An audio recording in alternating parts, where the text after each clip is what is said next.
The F-35A's most dangerous weapon is not a missile, it is time.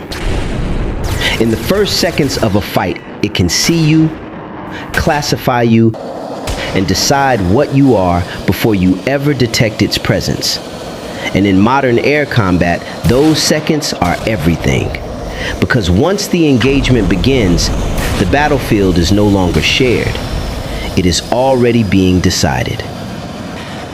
To understand what the F-35 was flying into, start with what was trying to kill it. Iran had already been hit hard.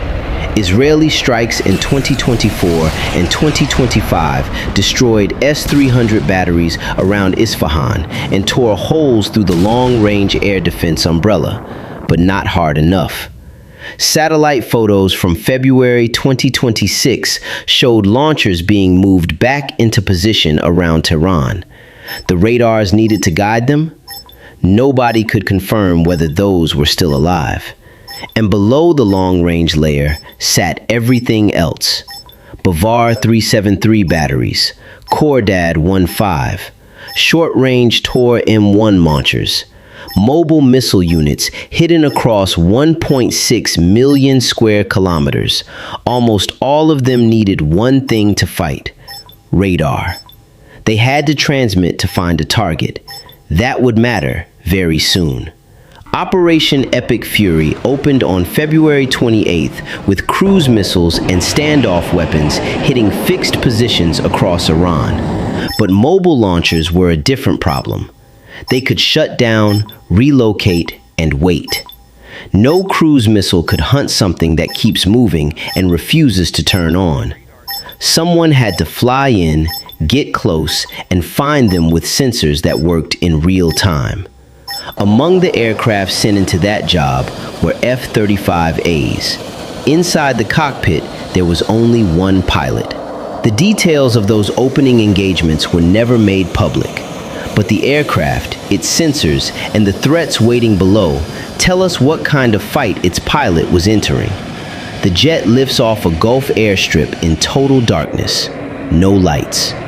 One screen glows in the cockpit, 20 inches wide, replacing every gauge and dial a legacy fighter would carry. Through the helmet visor, the world outside appears in infrared. Not just forward, everywhere. The pilot can look down through the floor of the aircraft and see the ground below, rendered by cameras mounted across the fuselage. No blind spot. A tanker orbits over the water. With a combat radius measured in hundreds of miles, fuel sets the clock on how long he can stay inside the threat ring. The pilot connects, takes fuel, and turns toward Iran. He crosses the coastline. Land beneath him now. Enemy territory. This is where every promise about the F-35 either holds or falls apart. Iranian radars are sweeping the sky, looking for anything that reflects a signal strong enough to track. The F-35 carries its weapons inside the fuselage. Nothing hangs from the wings. Every bomb and missile stored internally preserves the shape that makes the aircraft hard to find. Add weapons under the wings, and part of that advantage disappears. The airframe scatters radar energy in every direction except back toward the transmitter. The goal is not to vanish. It is to deny the radar a return clean enough to become a weapons quality track. Iranian radar might pick up noise, a ghost, or nothing at all. The pilot flies deeper. No launch warning, no lock. Just the sound of his own breathing inside the mask. Then a radar lights up. Not aimed at him, not yet. A long-range search signal sweeping the sector. The Barracuda electronic warfare suite, built into the airframe, hears it before the pilot sees anything. It identifies the type, estimates the position, places it on his display. The pilot now knows where a threat is hiding. The threat does not know he exists. He has options. Cue a weapon to the coordinates, or pass the location to another shooter in the package and keep moving. Either way, The radar operator on the ground never gets the warning. But that is one radar. The deeper he flies, the worse it gets. 3 emitters appear almost at once. Different bearings, different frequencies. One looks like a mobile battery powering up. Another could be a decoy. The third, he cannot identify yet. Each one is a question with a deadline, and the wrong answer gets him killed. In an older fighter, those would land on 3 separate screens. Radar on one, electronic warfare on another, infrared on a third. The pilot would flip between them, trying to figure out which signals belong to the same threat. He does not have that problem. The APG-81 radar alone can track air and ground targets, map terrain, and support electronic attack at the same time. But it is not working alone. The F-35 takes radar, electronic warfare, infrared, and electro-optical data and puts them together into one picture.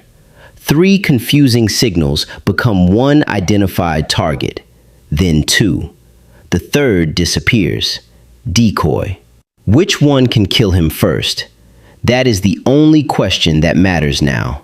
He selects, fires, turns to the next. A launcher wakes up without warning. The pilot never sees it. He is looking the wrong way. What he sees is a flash on his display. Bright, moving fast. The distributed aperture system caught the flare of a missile launch before his eyes ever could. The pilot does not think. He reacts. Countermeasures deploy. The jet moves. The next 2 seconds are not about technology. They are about whether physics and geometry leave enough room between the missile and the aircraft for the pilot to survive. Whether the margin holds comes down to the fraction of a second the system bought him by seeing the launch first. Between engagements, the F-35 becomes something more than a shooter. It passes tracks to other aircraft through data link. Platforms farther back receive coordinates and threat identities their own sensors have not yet picked up.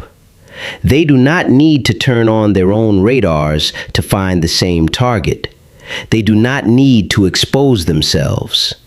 Electronic warfare aircraft adjust their support based on the changing picture. The pilot is no longer just fighting his own battle. He is helping everyone behind him fight theirs. Then the problem changes. Fuel is dropping. Weapons are thinning. But the real danger is quieter than either of those. Some mobile launchers have not transmitted at all. No radar signal, no electronic signature, nothing to find.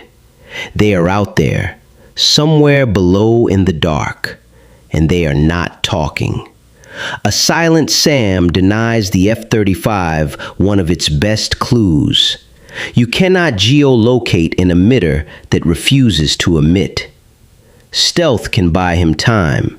It cannot tell him where every silent launcher is hiding. The pilot weighs what remains in the jet against what might still be out there, calculating a margin he cannot see the edges of. Somewhere behind the helmet and the oxygen mask, a decision is being made that no sensor can automate. No missile launch, no warning tone, no glowing trail rising out of the darkness. And that silence is almost worse, because the pilot can never know whether Iran failed to see him or saw him and simply chose to wait. Whether the radars that went quiet were destroyed or turned off by crews who understood that transmitting was suicide. Silence does not mean safety.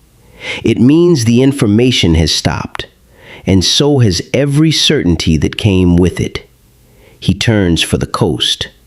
The radars behind him are going dark. Some were destroyed. Others are hiding. Either way, the bombers and strike fighters behind him now have room to move. They push deeper into corridors that hours earlier were covered by active missile batteries. Not because every threat is gone, because enough threats have been pushed down for the risk to become survivable. That line between contested and survivable is thin. The F-35 helped move it. By the following day, CENTCOM confirms U.S. forces have struck more than 1,000 targets across Iran. Within 2 weeks, 6,000. The air defense network Iran spent decades building is still shooting, but it can no longer stop what is coming. And what is coming is everything. Somewhere beyond the coast, the pilot's part of the opening night ends the way it began, in darkness. No ceremony. The kind of mission where success sounds like nothing at all. The program behind that aircraft carries an estimated life cycle cost exceeding $2 trillion, according to the Department of Defense Inspector General. By 2026, more than 1,300 jets had been delivered worldwide. Critics spent a decade calling it overpriced, underperforming, and unproven. Across fiscal 2025, the fleet averaged a full mission-capable rate of just 25%. The measure of how often aircraft could perform every mission assigned to them, according to the Government Accountability Office. And yet, in June 2025, during Operation Midnight Hammer, F-35As had already shown the role. They suppressed Iranian air defenses ahead of 7 B-2 Spirit bombers striking underground nuclear facilities at Fordo, Natanz, and Isfahan. The Air Force confirmed the jets were the first into Iranian airspace and the last to leave. No Iranian system engaged them. Epic Fury placed the same basic idea inside a vastly larger, sustained air campaign. But 3 weeks into that campaign, the story shifted. On March 19, 2026, an F-35A sustained damage during a combat mission over Iran and made an emergency landing at a U.S. base in the region. The pilot survived with shrapnel injuries. Officials did not publicly identify the weapon responsible. An investigation was opened. Suddenly, the question was no longer whether stealth worked. It was what Iran had learned. Had Iran found a way to track the jet without relying on the radar emissions the F-35 was designed to exploit? Passive infrared sensors that detect engine heat rather than radar reflections. Low-frequency radars that trade targeting precision for early warning. Networked observers cueing mobile shooters toward the right patch of sky. Or simply a crew that got lucky. Each possibility remained unconfirmed. Each represented a different kind of problem. And some of those problems would be far harder to solve than anything the F-35 had faced on opening night. Retired Lieutenant General David Deptula framed the broader picture plainly. The key takeaway is not that modern air warfare is risk-free, he said. There is always a risk when you fly into a war zone. The point of air superiority was never to eliminate danger. It was to reduce that danger to a level where operations could continue. February 28th met that standard. March 19th showed how thin the margin could get.